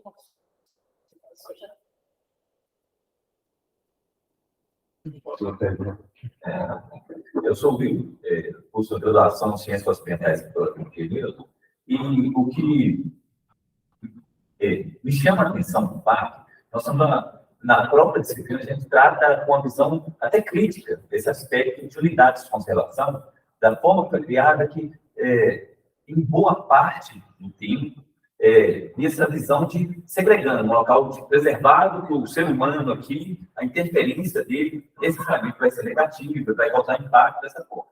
E no parque a gente vê algo totalmente diferente. Então, acho que o que me chama a atenção, me faz ser apaixonado, depois que você conhece o parque, conhece todos os movimentos, as atividades, e como que cria esse sentimento de pertencimento para a comunidade, como que atrai, como que o diferencial que passa, consegue realmente integrar esse fator ambiente e sociedade, as pessoas que estão ali no fundo, estão conectados, estão juntos ali.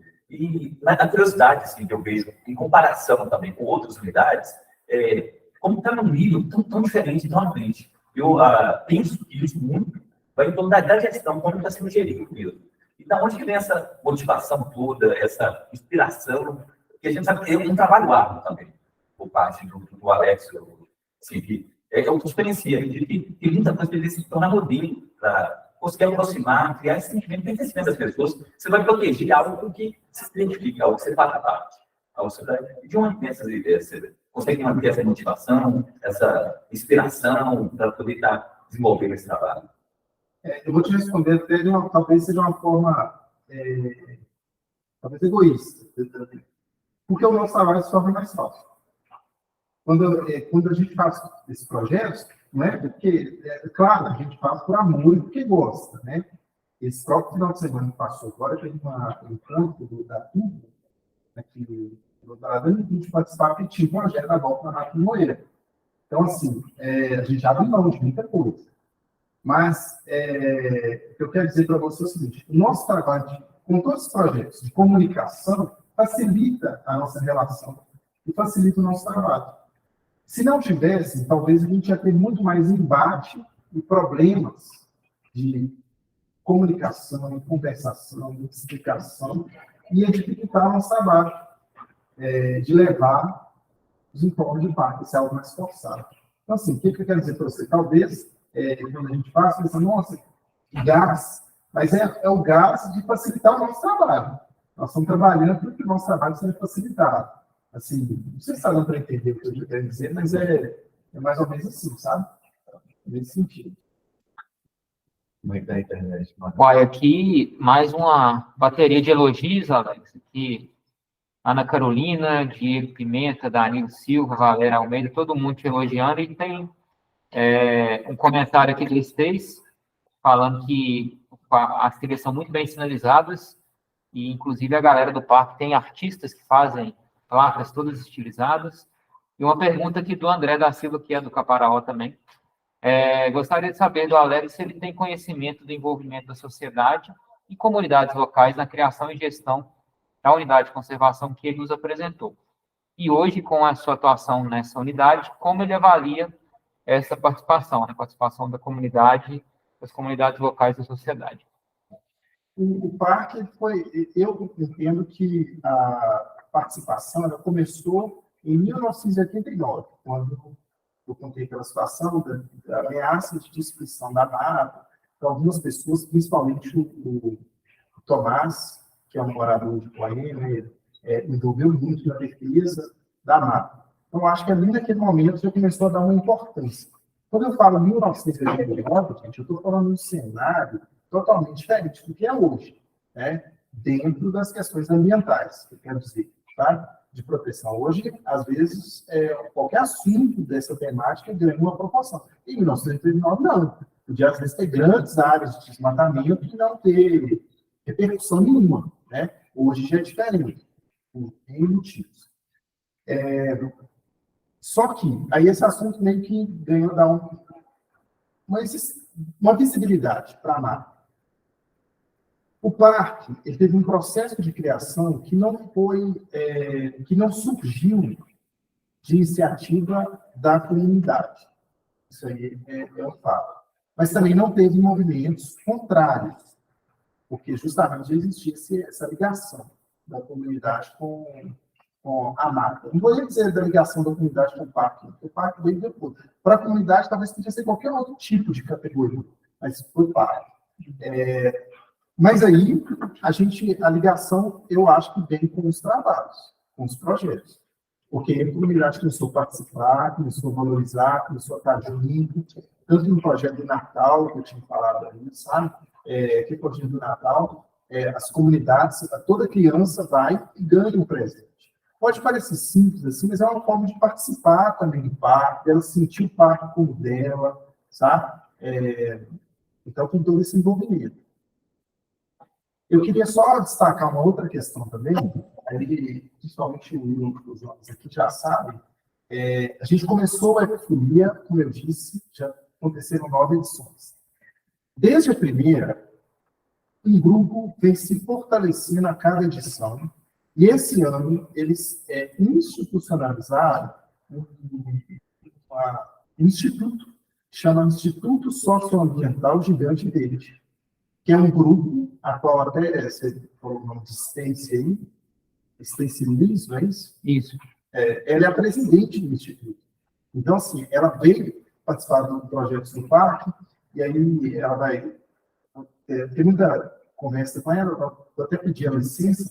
Ela foi num momento muito fragilizada ao parque, e aí quando ela fala no comentário dela, o parque tem uma importância na vida dela, foi essa de conexão da natureza, desse momento. Então, ela tem que capitanear com os outros grupos, não sei se os grupos estão no grupo, aí criou esse grupo, o Instituto Socioambiental, para participar e se envolver com o parque.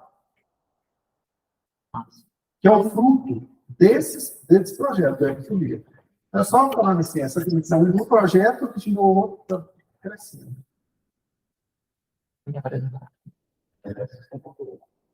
Mas eu quero Maria Cristina.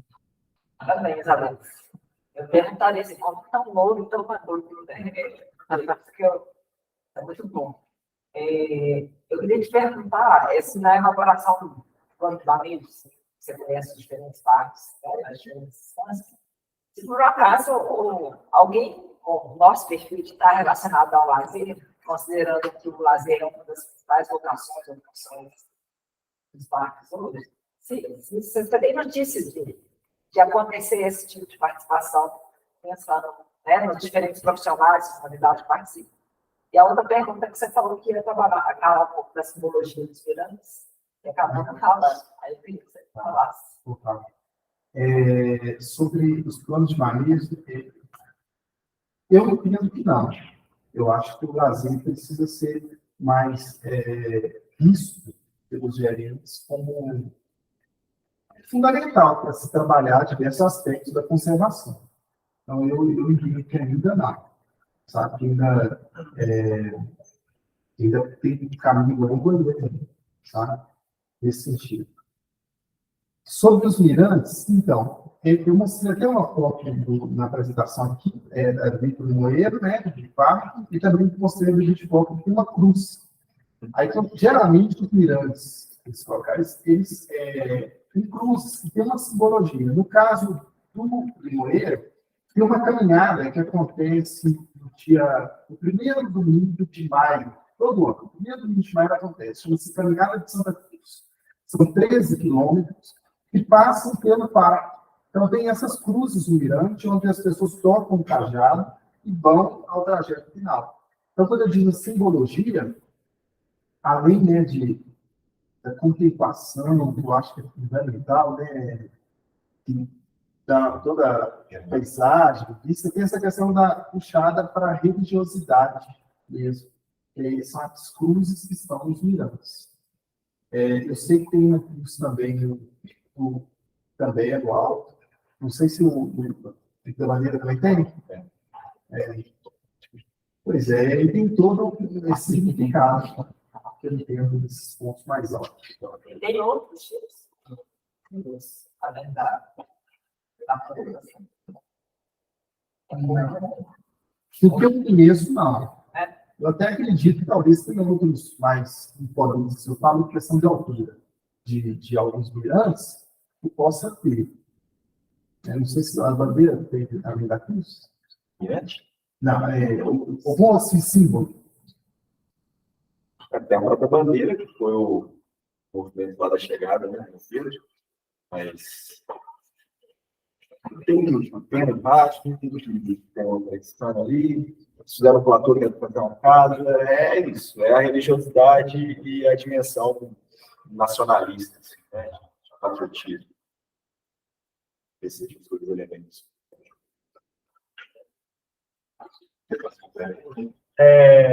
Eu queria saber. Você? Não. Ah, tá. Meu nome é Sérgio, também faço parte do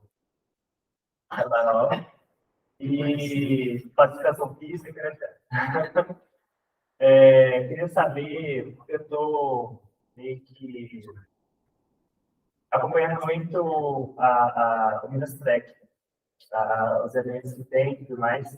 Eu queria saber como que é essa relação do Limoeiro com essas federações assim, de esporte mais do lado da natureza.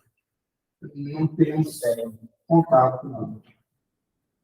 A volta da natureza surgiu de um morador do entorno do parque, que aí ele é formado em educação física, e ele é educador físico, e ele queria levar o pessoal para caminhar no parque, para fazer aí começo simples.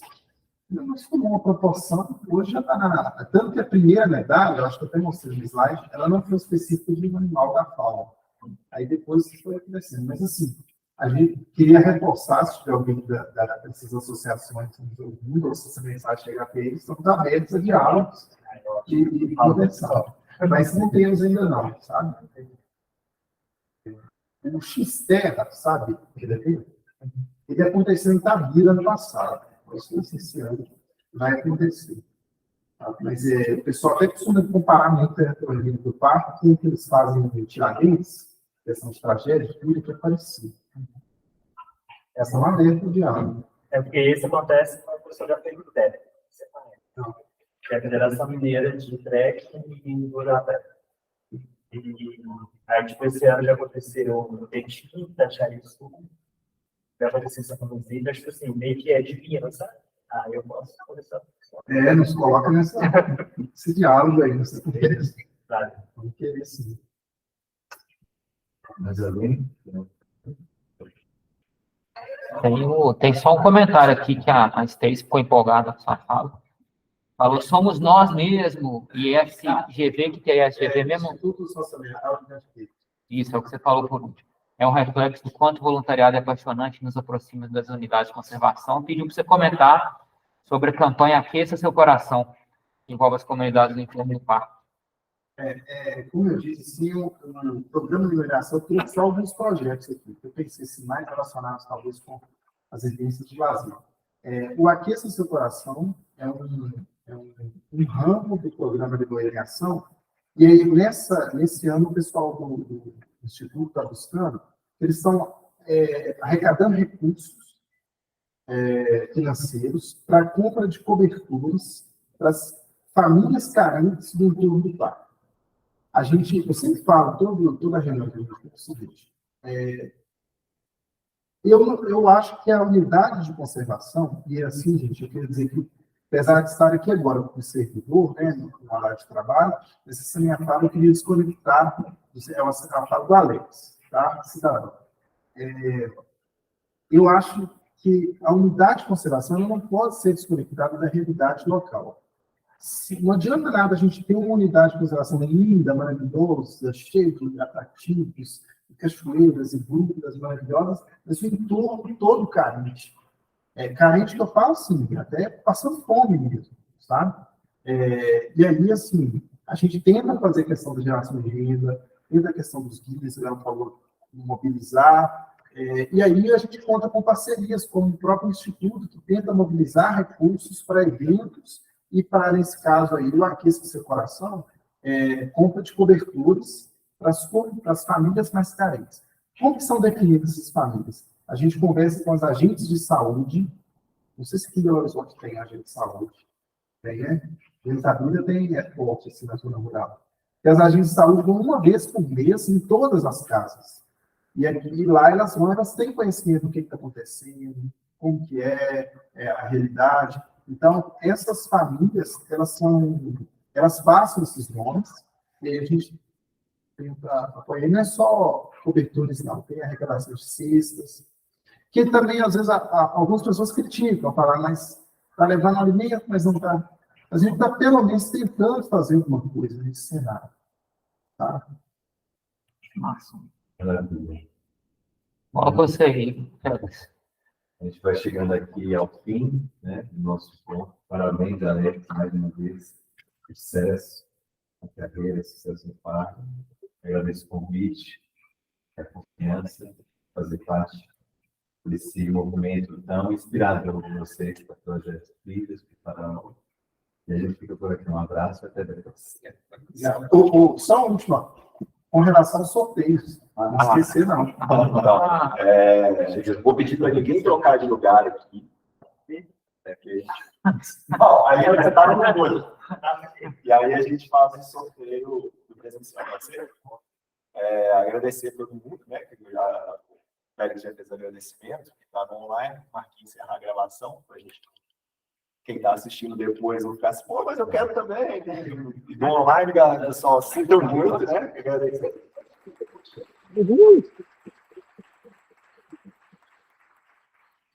Você quer coisa lista?